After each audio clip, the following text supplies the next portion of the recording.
Papyrus, a single marsh plant, did more to build ancient Egypt than any pharaoh. It fed the bureaucracy, carried the tax records, preserved the literature, and quietly reshaped the very way Egyptians wrote. We remember it as a kind of ancient paper, and in fact our word paper comes straight from its name, but that undersells it completely. Papyrus was a technology. It was a cheap, portable, writable surface that a civilization could produce by the mile, roll up, seal, ship, and store. Before it, serious writing meant stone or wood, heavy, fixed, slow. After it, writing could travel in a basket, and the moment scribes could write fast on a smooth sheet, instead of hammering signs into stone, the shape of Egyptian writing itself began to change. Think about the problem Egypt faced. To govern the Nile Valley, you needed records, and lots of them. Who owed grain, who had been paid, which fields flooded, which boats sailed, which workers showed up. Multiply that across hundreds of miles of river and millions of people, year after year. Carving all of that into stone was impossible. Stone is for eternity, not for accounting. Egypt needed a surface that was light, rollable, cheap enough to use once and discard, and smooth enough to write on quickly. Papyrus was all of those things at once.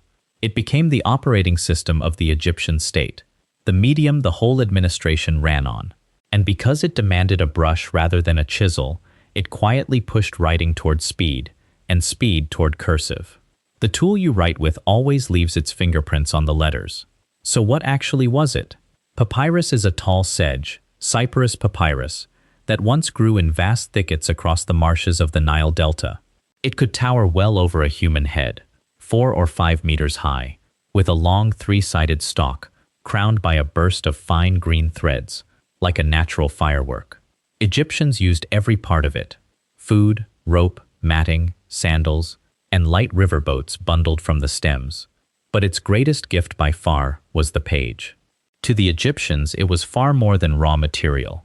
The papyrus plant was the heraldic symbol of Lower Egypt, the northern kingdom, paired with the lotus or sedge of Upper Egypt in the south.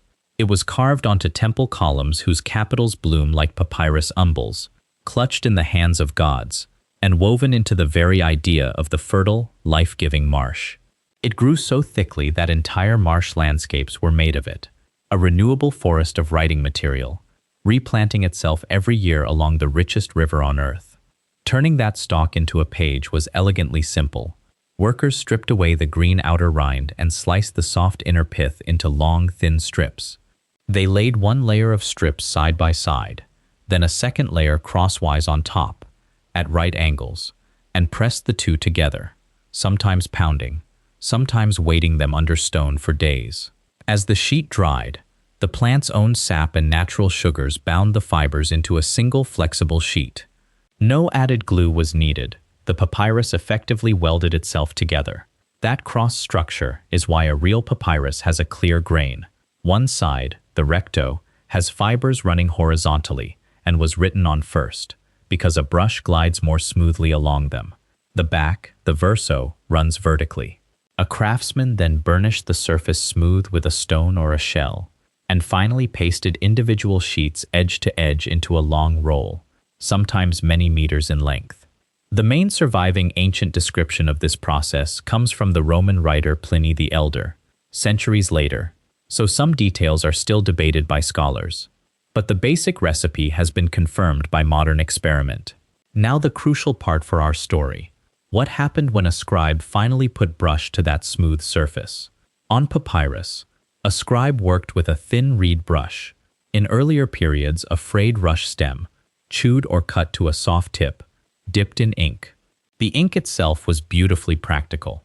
Black made from soot or carbon, mixed with a little gum and water, and red made from ochre, both kept in the 2 round wells of a slim wooden pallet that scribes carried everywhere, along with a jar of water and a case of spare pens. That pallet became the very symbol of the profession.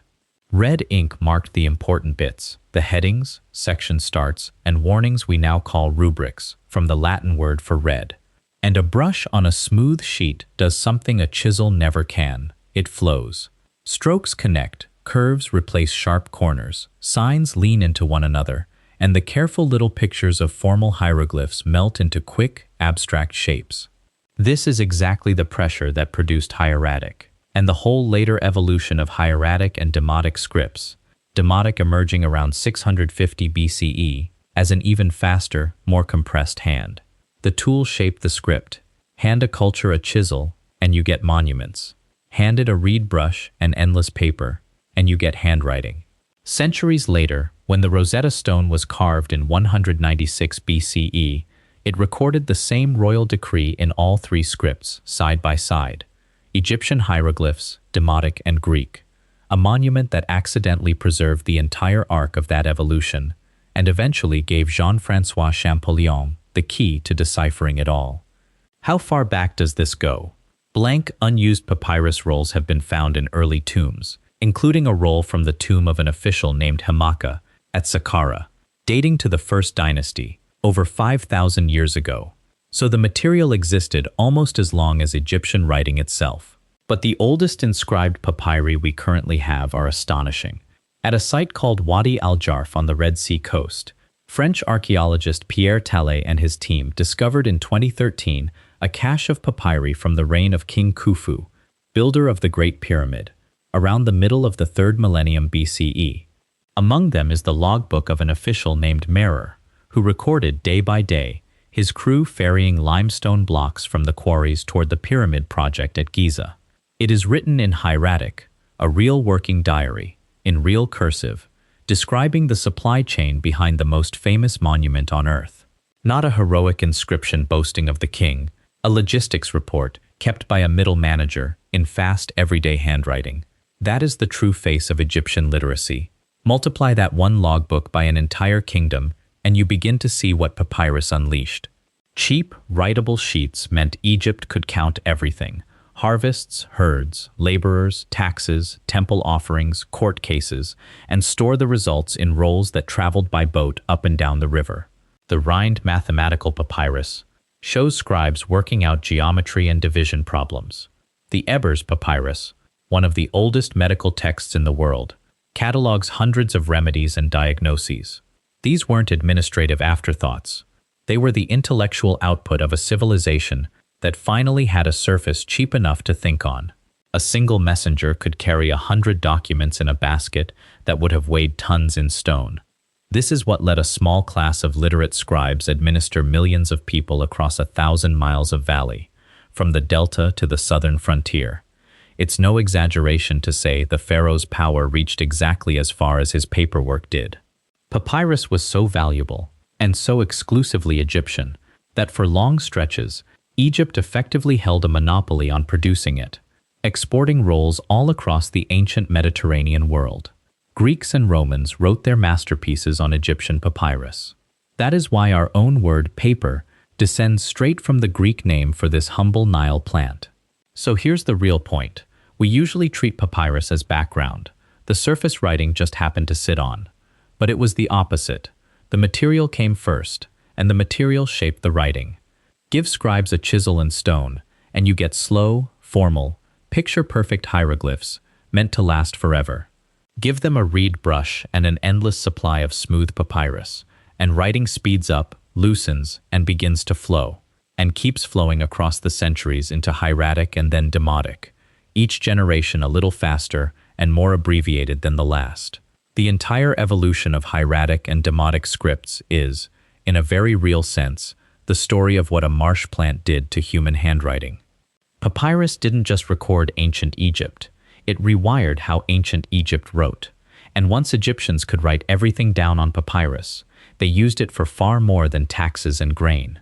They wrote down the most important journey of all, the passage into the afterlife.